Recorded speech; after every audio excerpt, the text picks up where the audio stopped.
اور اس اطاعت میں صرف یہ اطاعت ہی نہیں آتی کہ وہ کہے کھانا لا دو تو لا کے رکھ دے، اور وہ کہے کہ بازار چلو تو ساتھ چل دے. اس اطاعت میں شوہر کی جسمانی ضرورت پوری کرنے کی اطاعت بھی شامل ہے، جسے بعض اوقات بہت سی پڑھی لکھی خواتین اپنے حق میں ایک ظلم سمجھنے لگتی. ایک دفعہ کہیں میری ملاقات ایک خاتون سے ہوئی، کیمبرج یونیورسٹی سے انہوں نے لاء میں ایم فل کیا تھا. تو مجھ سے کہنے لگی کہ میرا ایک مسئلہ ہے. میں نے کہا بتائیے. کہنے لگی کہ میرا شوہر مجھے ریپ کرتا ہے میری مرضی کے بغیر. میں نے کہا قانون پڑھ کے قانونی ٹرمز ہی گھر میں بھی استعمال ہوں گی. شوہر اور ریپ، میرا تو سر چکرا گیا. یہ بات بہت ڈھکی چھپی ہے لیکن چونکہ دین کا ایک حصہ ہے اس لیے بتانا ضروری ہے. بہت سے گھرانوں میں خرابیاں اور بہت سے گھرانوں میں لڑائیاں اور بدمزاجیوں کی جو روٹ کاز ہے وہ یہاں سے شروع ہوتی ہے، جسے کوئی نہیں کھولتا. نہ کوئی ماں بتاتی ہے، نہ کوئی استاد بتاتا ہے، نہ کوئی اور اچھا مشورہ دیتا ہے کہ اس معاملے میں اللہ نے شوہر کو حق دیا ہے اور عورت پر لازم کیا ہے کہ وہ شوہر کی اطاعت کرے.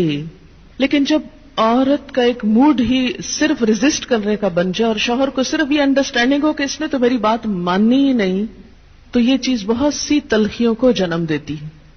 ایسے میں عورت اور مرد کے مزاج میں چونکہ قدرتی فرق ہے، بعض اوقات شوہر کی جو ڈیمانڈ ہوتی ہے عورت نہیں پوری کر سکتی، یا عورت کا مزاج اس سے مختلف ہے، یا عورت اس کو اپنے لیے ایک مصیبت اور بوجھ سمجھتی ہے، تو بھی اس موقع پر اطاعت کہ اللہ کا حکم ہے، اور اگر میرا دل نہیں بھی چاہ رہا تو میرے رب کی رضا اس میں ہے، مجھے اس سے جزا چاہیے، صرف اپنی مرضی نہیں. آپ دیکھیں کہ جب سے عورت نے اپنے اوپر گھر اور باہر کی دوہری ذمہ داری لی تو اس میں عورت کے لیے اس مقام پر اطاعت شوہر زیادہ مشکل ہو گئی، کیونکہ وہ دن بھر باہر کے کاموں سے اتنی تھکی ہوئی ہے کہ اب وہ اس قابل نہیں کہ شوہر کی بات مان سکے. وہ بے شمار گھر کے علاوہ باہر کی ٹینشنز میں گرفتار ہے.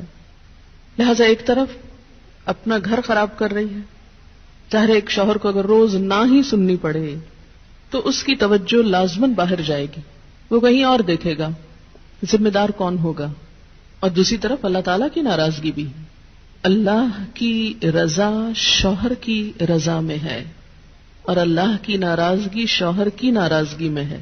ہاں یہ الگ بات ہے کہ اگر شوہر ناروا زیادتی کرتا ہے اور بالکل بے رحم ہے یا ایسا کو مطالبہ کرتا ہے کہ جو ناجائز میں آتا ہے، وہ تو نہیں پورا کرنا. جیسے آپ کو بتایا گیا کہ فطری طریقے کے علاوہ کوئی بھی ایسا طریقہ خواہ وہ شوہر اور بیوی کے درمیان ہی کیوں نہ ہو اسے حرام قرار دیا گیا، چاہے وہ عمل قوم لوط سے ملتا ہو یا اورل سیکس ہو، یہ تو ناجائز ہے ہی. لیکن فطرت کے دائرے میں، اور اس میں بنیادی چیز جو باہم کاؤنٹ کرتی ہے وہ باہم ایک دوسرے کے ساتھ کوآپریٹ کرنا ہے، ایک دوسرے کے مزاج کو سمجھنا ہے اور ایک دوسرے کے ساتھ تعاون ہے. لیکن آپ دیکھیں کہ ہمیشہ آئیڈیل صورتحال نہیں ہوا کرتی، ہر شخص اتنا کنسیڈریٹ نہیں ہوتا. لیکن اللہ تعالیٰ نے عورت کو جہاں شوہر کو باہر کی مشقت دی نا، کتنی مشقت ہوتی ہے گرمی میں، دھوپ میں. مثلاً ہر شخص کا ایئر کنڈیشنڈ آفس تو نہیں ہے کہ وہ وہاں بیٹھ کے کام کر رہا ہے. بہت سے مرد سڑکوں پہ سڑکیں بنا رہے ہیں دھوپ میں کھڑے ہو کر، کچھ کھیتوں میں کام کر رہے ہیں، کٹائیاں کر رہے ہیں فصلوں کی، کوئی اور مکان بنا رہے ہیں، دھوپ میں کام کر رہے ہیں. تو مرد اگر سارے دن کی باہر مشقت کرتا ہے تو وہ بھی ایک پینفل کام ہے، اور اس نے محنت کی اور بیوی کے لیے سارا آرام فراہم کیا، کھانا پینا باقی ضروریات. اب اگر بیوی کو اس کا مطالبہ پورا کرنے میں تھوڑی تکلیف ہو رہی ہے تو کیا ہوا کہ موڈ نہیں یا دل نہیں مان رہا تو کیا ہوا، نہ صحیح. لیکن اس کے باوجود جو عورت یہ سمجھتی ہے کہ میں اپنے موڈ کے خلاف جا کر بھی اگر اپنے شوہر کو راضی کرتی ہوں تو یہ میرے رب کی رضا حاصل کرنے کا ایک ذریعہ ہے، تو آپ دیکھیں کہ یہ وہ چیز ہے جس کا صلہ آپ کو اللہ دنیا میں دے دے گا، کیونکہ آپ یہاں صرف شوہر کی نہیں اللہ کی بھی اطاعت کر رہی ہیں. کیونکہ ایک مسلمان عورت کو اس کے رب نے یہ حکم دیا ہے. اور اس میں وہ حدیث آپ نے سن رکھی ہوگی اور عورتوں کو سنانے میں بڑی مشکل پیش آتی ہے مجھے ہمیشہ، اور عورتیں ایک دم اوفینڈ ہونے لگتی ہیں. لیکن بات یہ ہے کہ چونکہ اللہ کے رسول صلی اللہ علیہ وسلم نے فرمایا ہے اور ہم ان کا نام سن سن کے روتے ہیں محبت میں اور نعتیں سن سن کے جھومتے ہیں، تو یہ حکم بھی آپ کا مان لینا چاہیے اور اس حدیث کو بھی سن لینا چاہیے اتنی ہی خوشی سے جتنی خوشی سے ایک نعت سنتے ہیں. نبی صلی اللہ علیہ وسلم نے فرمایا جب مرد اپنی بیوی کو اپنے بستر پر بلائے اور وہ نہ آئے تو صبح تک فرشتے اس پر لعنت کرتے ہیں. بخاری کی روایت ہے کتاب النکاح. ٹھیک ہے اس میں کہ اگر بیوی بیمار ہے یا اسے کوئی ایسی تکلیف ہے یا کوئی جینوئن ریزن ہے تو اس میں اللہ تعالیٰ اتنے بے رحم نہیں ہے کہ وہ دیکھ رہے ہیں کہ ایک عورت بخار میں پڑی ہے اور اس کا شوہر اس سے مطالبہ کر رہا ہے اور عورت نے نہیں مانا تو اس پہ لعنت بھجوانی شروع کر دی جائے. نہیں، یہاں ایک نارمل حالات کی بات ہے. ایک عام حالات میں ایک عورت اگر اطاعت نہیں کرتی یا بات نہیں مانتی، اور اسی لیے ایک اور حدیث ہے حضرت ابو ہریرہ کہتے ہیں کہ آپ صلی اللہ علیہ وسلم نے فرمایا اگر عورت کا خاوند اس کے پاس موجود ہو تو وہ اس کی اجازت کے بغیر نفلی روزہ نہ رکھے. تو گویا شوہر کی اطاعت نمبر 1 عام روزمرہ زندگی کے کاموں میں کوآپریشن، اطاعت بمانا کوآپریشن ہے. طوعاً کا مطلب ہوتا ہے خوشی سے کام کرنا. نمبر 2 اس کی خاص ضرورت یا تقاضے کو پورا کرنے میں اطاعت. ہاں، کہاں اطاعت نہیں؟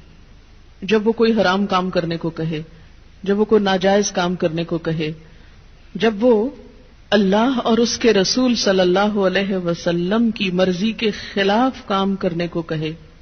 لا طاعت لمخلوق فی معصیت الخالق. مخلوق کی اطاعت جائز نہیں خالق کی نافرمانی میں. اگر اللہ تعالیٰ کسی کام پہ ناراض ہے وہ اطاعت جائز ہے. بہت سی خواتین کو دیکھا ہے جہاں اللہ کی نافرمانی ہو رہی ہے وہاں تو شوہر کی بات بھاگ بھاگ کے مانی جا رہی ہے، اس لیے کہ وہ اپنے نفس کے مطابق ہے نا. آپ سب جانتے ہیں کہاں کہاں.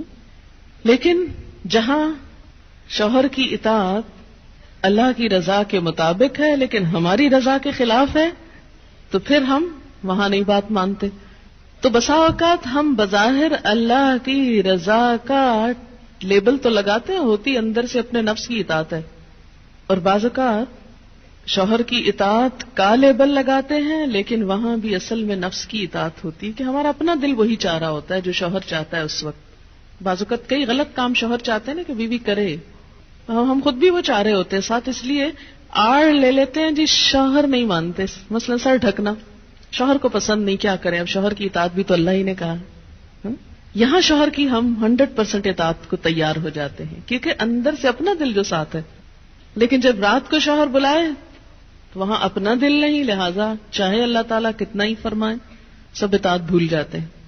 تو ایک مسلمان عورت، ایک فرما بردار عورت شوہر کے لیے اطاعت گزار ہے. میں کہتی ہوں کہ اگر عورتیں صرف اس آیت کے چھوٹے سے حصے جو 2 لفظ پر مبنی ہے فالصالحات قانتات پر عمل کریں، ان کے گھریلو زندگی کے 50% مسائل خود حل ہو جائیں گے. آدھے مسئلے یہیں سے حل ہو جائیں گے کیونکہ مرد سیٹسفائیڈ ہوگا، اس کی نگاہیں اور عزت محفوظ ہوگی تو وہ اپنا کوئی بھی کام دل جمی سے کر سکے گا. اگر وہ مطمئن نہیں گھر کی طرف سے تو گھر تو کیا باہر بھی وہ کام درست طور پر نہیں کر سکے گا. تو فالصالحات قانتات، نیک عورتیں فرما بردار ہوتی ہیں.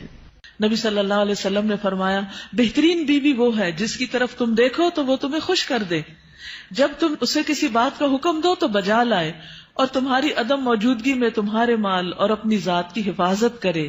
تو ہمیں ایسی بہترین عورت بن کے دکھانا ہے. رسول اللہ صلی اللہ علیہ وسلم نے فرمایا اللہ تعالیٰ اس عورت کی طرف نظر رحمت سے نہیں دیکھتا جو خاوند کی شکر گزاری نہیں کرتی، حالانکہ وہ اس سے بے نیاز نہیں ہو سکتی، اس کے بغیر رہ بھی نہیں سکتی، لیکن جب وہ ہوتا ہے تو اس سے وہ صرف لڑائی کرتی رہتی اور گلے شکوے کرتی رہتی، کمپلینٹس ہر چیز میں کمپلینٹس. تو شوہر بھی چاہے اس کے پاس کتنی بھی جسمانی طاقت ہے یا مالی طور پر بہت سٹیبل ہے، وہ انسان ہے، وہ ہیومن بینگ ہے، وہ بھولتا بھی ہے، وہ غلطی بھی کرتا ہے. تو ایسی چیزوں کو اگنور کر دینا چاہیے. ہمیشہ گنتی کر کے رکھے کہ اس کے احسانات کتنے ہیں اور اس کی غلطیاں کتنی ہیں. اگر وہ برابر ہو تو بھی شکر گزار رہیں، اور اگر اس کی نیکیاں یا احسانات زیادہ ہوں اور غلطیاں کم ہوں تو غلطیوں کی بنا پر اس کی ناشکری نہیں کریں.